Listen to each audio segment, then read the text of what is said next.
اعوذ باللہ من الشیطان الرجیم، بسم اللہ الرحمن الرحیم۔ بابر وائس کے پیارے ناظرین، السلام علیکم ورحمۃ اللہ وبرکاتہ۔ حضرت علی رضی اللہ تعالیٰ عنہ شیر خدا نے یمن میں اپنے نمائندے کو خط لکھا اور اس سے درخواست کی کہ لوگوں کے ساتھ عدل و انصاف سے پیش آئے، اور آخر میں اس سے چاہا کہ 10 لائق ترین اور اپنے مطمئن افراد کو ایک خاص کام کے لیے حضرت علی رضی اللہ تعالیٰ عنہ کے پاس بھیجے۔ ناظرین، اس نمائندے نے 100 لوگوں کو منتخب کیا اور پھر ان میں سے 10 لوگوں کو جو سب سے اچھے اور افضل تھے انتخاب کیا۔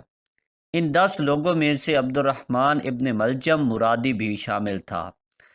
جب یہ لوگ حضرت علی رضی اللہ تعالیٰ عنہ کے پاس پہنچے، ابن ملجم جو کہ شجاع، فصیح و بلیغ تھا، اس کو ان لوگوں نے اپنا سخن گو بنایا تاکہ حضرت علی رضی اللہ تعالیٰ عنہ سے گفتگو کرے اور مدح میں اس نے جو خود شعر کہے تھے وہ پڑھے۔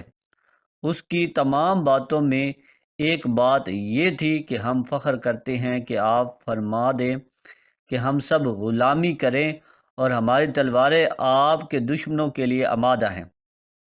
امیر المومنین حضرت علی رضی اللہ تعالیٰ عنہ نے جب اس کو اپنے پاس بلایا اور فرمایا تمہارا نام کیا ہے؟ اس نے کہا عبد الرحمن۔ حضرت علی رضی اللہ تعالیٰ عنہ نے فرمایا تمہارے باپ کا کیا نام ہے؟ اس نے کہا ملجم۔ حضرت علی رضی اللہ تعالیٰ عنہ نے کہا کس قبیلے سے ہو؟ کہا مراد سے۔ پھر حضرت علی رضی اللہ تعالیٰ عنہ نے اس سے 3 مرتبہ کہا کیا تم مرادی ہو؟ ابن ملجم نے کہا جی ہاں۔ امیر المؤمنین ناظرین، وقت حضرت علی رضی اللہ تعالیٰ عنہ نے زبان پر کلمہ ترجیح جاری کیا۔ ابن ملجم صفین و نہروان کی جنگوں میں حضرت علی رضی اللہ تعالیٰ عنہ کے ساتھ ساتھ تھا۔ جب لشکر اسلام نے خوارج پر غلبہ حاصل کیا تو ابن ملجم نے کہا اے امیر المومنین، مجھے اجازت دیں میں آپ رضی اللہ تعالیٰ عنہ سے پہلے کوفہ جا کر آپ کی فتح و کامرانی کی خوشخبری کوفہ والوں کو دوں۔ حضرت علی رضی اللہ تعالیٰ عنہ نے کہا تمہارا مقصد اس کام سے کیا ہے؟ اس نے کہا میں چاہتا ہوں کہ اللہ مجھ سے راضی ہو جائے کہ حضرت علی رضی اللہ تعالیٰ عنہ کی کامیابی سے لوگوں کو خوشحال کروں۔ حضرت علی رضی اللہ تعالیٰ عنہ نے اجازت دی۔ اس نے ایک جھنڈا ہاتھ میں لیا اور کوفہ کی طرف روانہ ہو گیا۔ شہر میں داخل ہوا اور بشارت بشارت کی فریاد شہر میں گونجی۔ اس طرح وہ گلیوں سے گزر رہا تھا کہ قطامہ کے گھر کے پاس پہنچا۔ یہ بہت زیادہ خوبصورت، حسین و جمیل اور دولت مند عورت تھی، لیکن بدکار و فحشہ عورت تھی۔ تب قاتل کبریٰ جلد 3 صفحہ نمبر 35 پر ابن سعد لکھتے ہیں کہ جب قطامہ نے حضرت علی کی فتح کی خبر سنی تو ابن ملجم کو پکارا تاکہ وہ اپنے باپ اور بھائی کے بارے میں پوچھے۔ قطامہ اسے اپنے گھر لے گئی، عزت و احترام کیا اور مہمان نوازی کی۔ ابن ملجم پہلی ہی نگاہ میں اس کا عاشق ہو گیا اور اپنے دین و ایمان کو اس کے ہاتھ میں بیچ دیا۔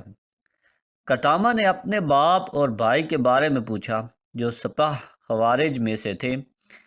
ابن ملجم نے کہا وہ سب جنگ میں ہلاک ہو گیا۔ یہ خبر سنتے ہی وہ رونے لگی۔ ابن ملجم اس خبر کو دینے پر پشیماں ہوا۔ قطامہ تھوڑی دیر بعد اٹھی اور دوسرے کمرے میں گئی، پھر اپنے آپ کو آرائش و زینت سے سنوارا اور واپس آئی۔ اس کو دیکھتے ہی ابن ملجم کا دل لرز گیا۔ ابن ملجم جو شہوت نفسانی میں اسیر اور اپنے اختیار کو ہاتھ سے دے بیٹھا تھا، قطامہ سے خواستگاری کی اگر مجھے چاہتے ہو تو میرا مہر بہت زیادہ ہے۔ ابن ملجم نے کہا جتنا بھی ہوگا قبول کروں گا۔ قطامہ نے کہا بہت زیادہ ہے، کچھ پیسے، جواہرات اور مشک و عنبر و عطر وغیرہ۔ ابن ملجم نے کہا اس کے علاوہ اور کچھ؟ قطامہ نے کہا بہت سخت۔ پھر وہ اٹھی اور کمرے میں گئی اور اپنے آپ کو دوسری شکل میں آرائش کیا اور واپس آئی۔ ابن ملجم جو شہوت نفسانی میں اسیر، جو جنون کی حد تک پہنچ چکا تھا، کہا کہ اور کیا چاہتی ہو؟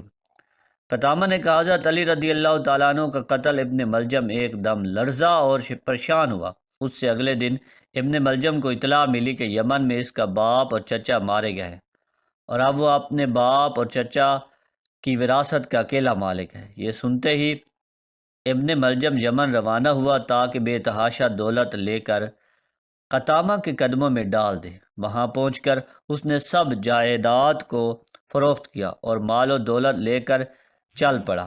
راستے میں اسے ڈاکوؤں نے لوٹ لیا اور وہ سارا مال لے گئے۔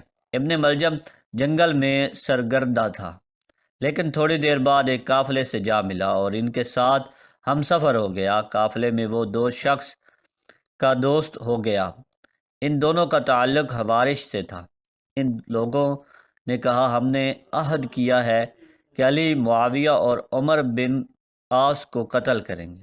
اس گروہ کا نظریہ تھا کہ یہ تینوں لوگ مسلمانوں کے درمیان اختلاف کا سبب ہیں۔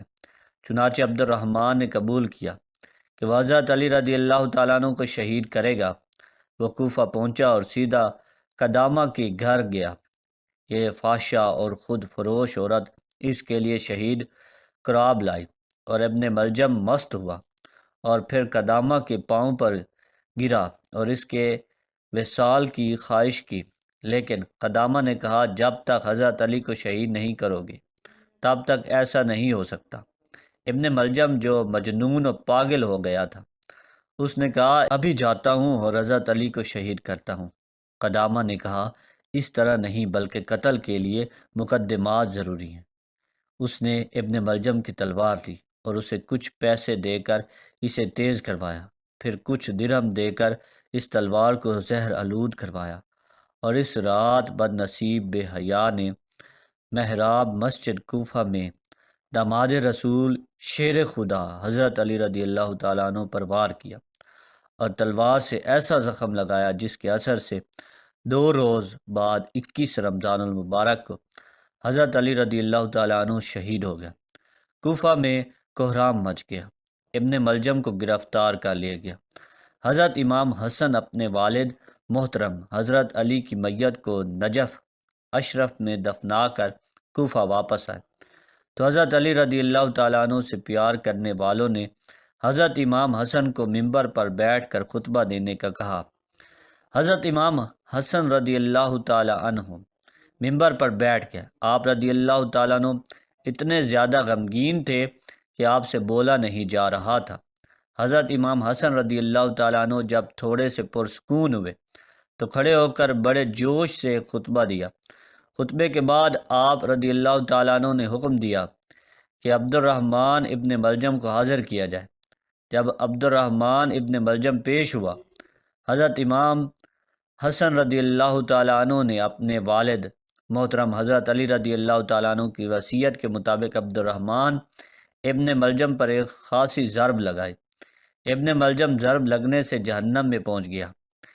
ابن بطوطہ لکھتے ہیں، کوفہ کے سفر کے دوران کوفہ کے مغرب میں ایک مکمل سفید زمین کے درمیان ایک حصہ نہایت ہی کالا ٹکڑا دیکھا ہے، اور جب میں نے تجسس کی حالت میں سوال کیا اور اس کے بارے میں تحقیق کی تو اس علاقے کے ایک مکین نے جواب دیا، یہ حصہ حضرت علی رضی اللہ تعالیٰ عنہ کے قاتل ابن ملجم کی قبر ہے، اور اہل کوفہ کی یہ رسم چلی آ رہی ہے کہ ہر سال یہاں لکڑیاں جمع کر کے 7 دن تک ان لکڑیوں کو جلاتے ہیں۔ اسی طرح سے زمین کا یہ حصہ کالا ہو گیا۔ ناظرین گرامی، 750 عیسوی میں بنو امیہ کی حکومت کا تخت بنو عباس نے الٹ دیا تھا۔ بنو امیہ کا آخری حکمران مروان ثانی ایک انتہائی سست اور ڈرپوک حکمران تھا، جس نے ابو مسلم خراسانی کے ہاتھوں شکست کھائی، اور یوں بنو عباس کی حکمرانی شروع ہوئی۔ تاریخی کتابوں میں درج ہے کہ ابو مسلم خراسانی نے بنو عباس کے ابو جعفر المنصور اور ان کے بھائی ابو عباس صفاق کو حکمرانی سونپ دی۔ اس طرح بنو عباس کے پہلے حکمران ابو عباس نے آتے ہی بنو امیہ کا نام و نشان مٹانے کی قسم کھائی۔ بہت سے لوگوں کو قتل کر دیا گیا اور کربلا کے واقعے میں ملوث تمام کرداروں کی قبریں تک کھو دی گئیں اور سب کو سولی پر لٹکایا گیا۔ تاریخ ابن سعد میں لکھا ہے کہ کوفہ میں موجود ابن ملجم کی قبر کو بھی کھودا گیا، لیکن اس قبر میں اژدہے اور سانپوں کے علاوہ کچھ نہ تھا۔ اور کچھ کیوں ہوتا؟ کیونکہ اس نے حضرت علی المرتضیٰ رضی اللہ تعالیٰ عنہ کا قتل کیا تھا۔ دوستو، آج کی یہ ویڈیو آپ کو کیسی لگی ہے؟ کمنٹ باکس میں اللہ تعالیٰ کے 99 ناموں میں سے ایک نام ضرور ٹائپ کریں، ویڈیو کو ضرور شیئر کریں، چینل کو ضرور سبسکرائب کریں۔